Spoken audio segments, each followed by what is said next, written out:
जिंदगी बहुत खुशहाल थी। एक बेटी और एक ही बेटा था। पैसे की कमी थी नहीं, सब कुछ भगवान ने दे दिया था। बेटी और बेटा दोनों की शादी हो गई और वो दोनों अपनी अपनी गृहस्थी में खुश थे। बेटा अपने बीवी बच्चों को लेकर विदेश में बस गया और बेटी यहीं थी। हम पति पत्नी बहुत खुश थे। चलो बच्चे जहाँ रहें बस खुश रहें।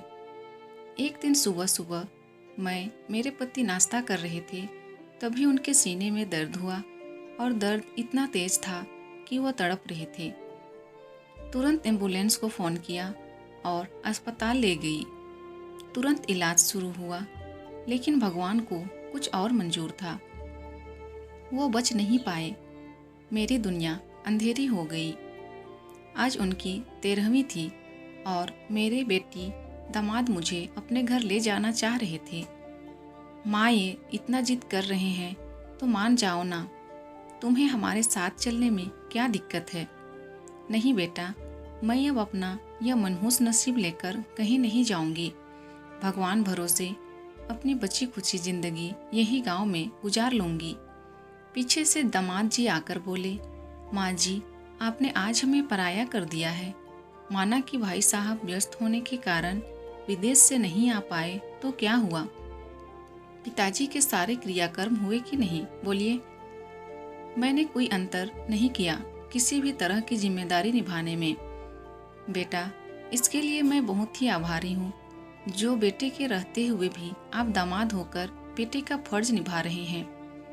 हाँ तो माँ जी, मुझे बेटा कहा है तो एक बेटे का आग्रह है कि आप हम लोग के साथ शहर चलिए।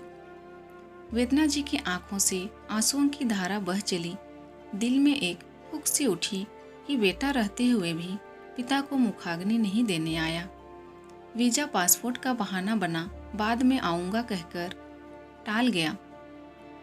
और यह एक दामाद है जो उसकी कमी महसूस नहीं होने दिए।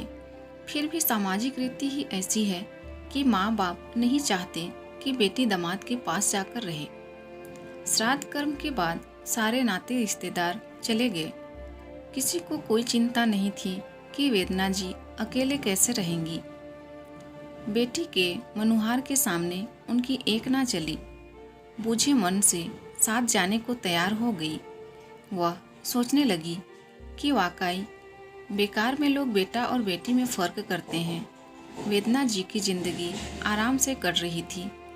कुछ महीने बाद बेटा आया तो वेदना जी ने गुस्से और क्षोभ के कारण बेटे से बात तक नहीं की। उसने लाख मिन्नतें की, लेकिन वह उसके साथ जाने के लिए तैयार नहीं हुई। बेटे ने बहुत मन्नत की। जब माँ राजी नहीं हुई तो आखिरकार हार मानकर बेटा वापस चला गया। बेटे के जाने के कुछ महीने बाद वेदना जी की तबीयत खराब हो गई। उन्हें हॉस्पिटल में भर्ती कराया गया।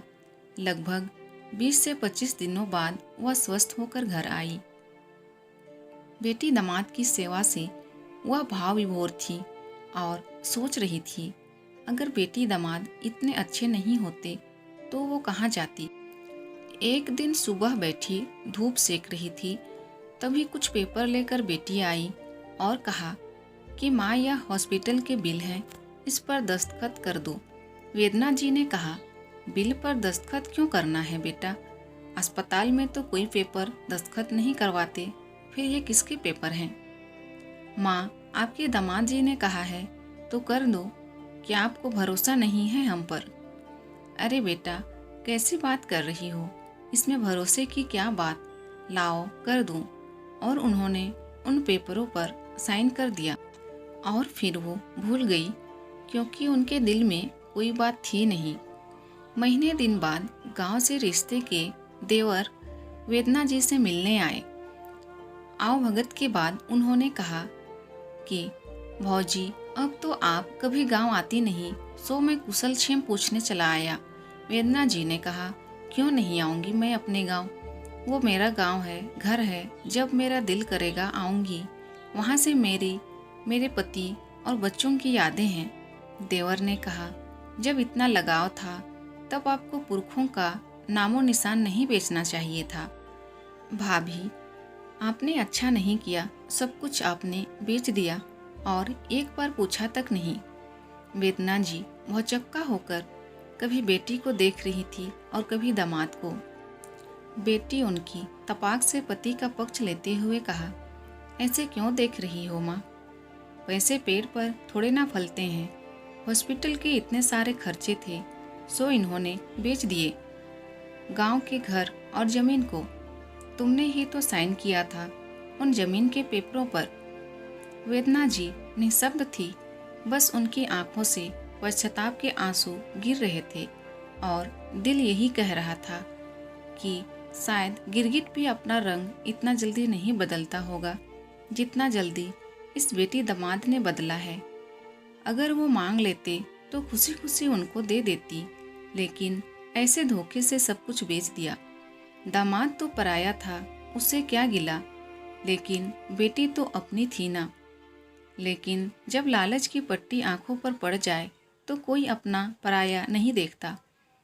अब वेदना जी को खून के आंसू पीकर रहना ही था, क्योंकि अब तो वो गांव भी नहीं जा सकती थी। ऐसे माँ बाप के साथ विश्वासघात ना करें। आखिर माँ बाप का जो कुछ होता है वो आखिरी में उनके बच्चे ही तो लेते हैं।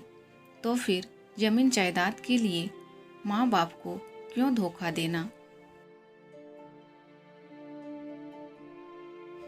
दोस्तों, अगर वीडियो पसंद आए तो प्लीज़ वीडियो को लाइक कीजिए और अगर चैनल में नए हैं तो प्लीज़ मेरे चैनल को सब्सक्राइब कर दीजिए। Thank you.